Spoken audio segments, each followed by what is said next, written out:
If you have ever lived in a Nigerian face me, I face you compound, then you will know the real struggle is not just paying rent or queuing behind 10 people for one bathroom.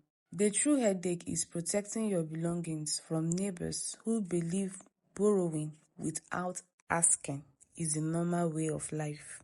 That was exactly the wahala Ada faced in her crowded compound in Warri. Ada was a young tailor in her mid-20s, hardworking to the core. She would even sew a full euro and buba overnight and still crack jokes with her customers in the morning. Her room was barely big enough for a wooden bed, a sewing machine, a blue water drum, and a small stake of fabrics she cherished like treasure. From the window, she had front row seats to the compound drama.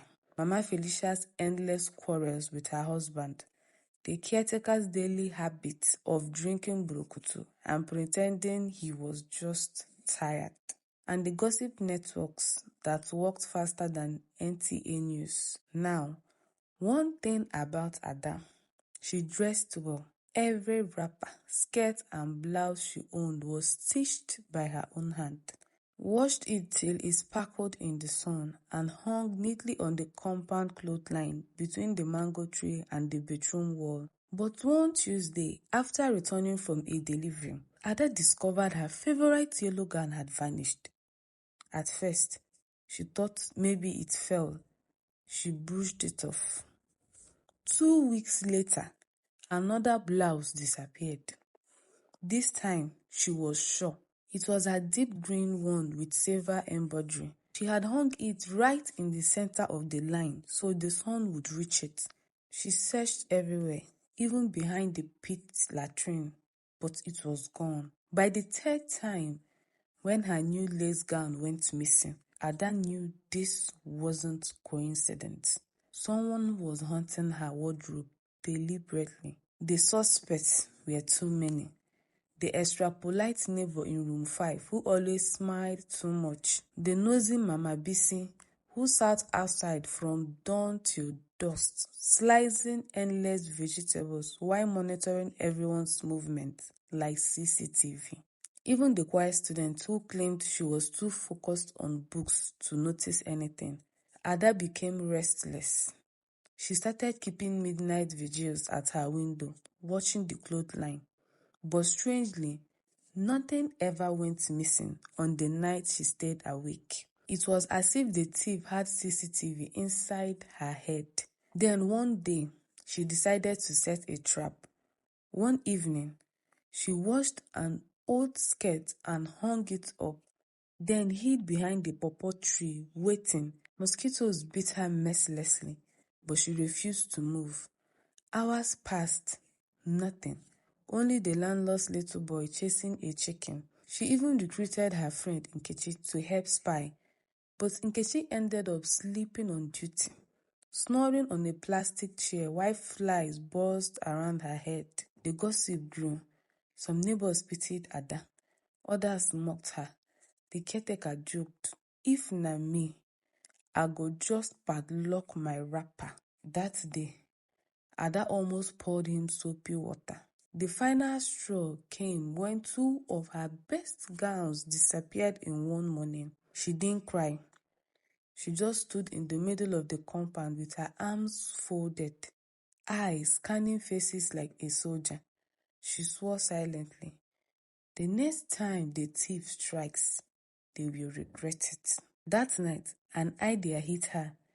If the person wanted wrapper, let them carry one that looked like it came straight from a shrine. So the next day, Ada went to the Abiotu, collected goat blood in a bottle, mixed it with palm oil and smeared it all over an old but attractive wrapper. She added ashes, muttered a few fake incantations for dramatic effect, and hung it in the most visible spots. But the wrapper looked and smelled terrifying, like something priests wore at midnight rituals. For 2 days, nobody touched it. Even Mama Bisi, who normally inspected everyone's clothes, passed it by with folded arms. Then one day, Becky, The slim, sharp-tongued neighbor in room 7 walked past. Ada had never really suspected her before. Becky always wore trendy outfits, but somehow never had money. Ada watched silently from her curtain as Becky fetched water.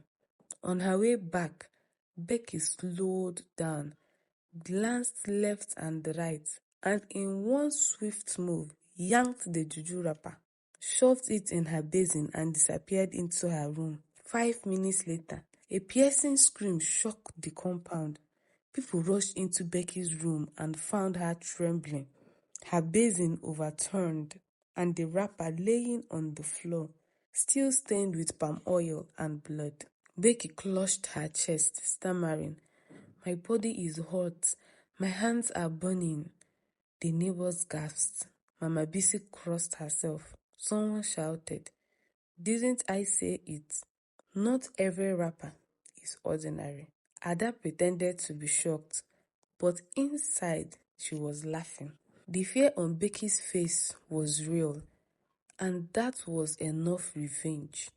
By evening, the whole street knew Becky had been caught with Ada's wrapper. Children sang songs mocking her. Becky, the wrapper thief. The landlord called a compound meeting. He declared, "From today onwards, anybody caught stealing will pay 5,000 and wash the whole compound for a week." Becky sat there, red-faced, unable to defend herself. From that day, her reputation was finished. People whispered whenever she passed. She tried to prove her innocence by hanging her own skirt on the line. But another incident exposed her. This time, it turned out the skirt originally belonged to Ada too. Eventually, after one final disgrace involving the landlord's sister, Becky was ordered to pack out. As for Ada, she finally washed and hung her clothes in peace. Sometimes she even left her best wrappers overnight just to test her victory. And every morning when she found them still there, she would smile and whisper, "God of compound life, thank you." Thank you so much, besties, for watching till the end of this video. Please, if you're yet to subscribe, kindly subscribe for more interesting real-life African stories. And please, let me know what you think of this content in the comment section. Thank you.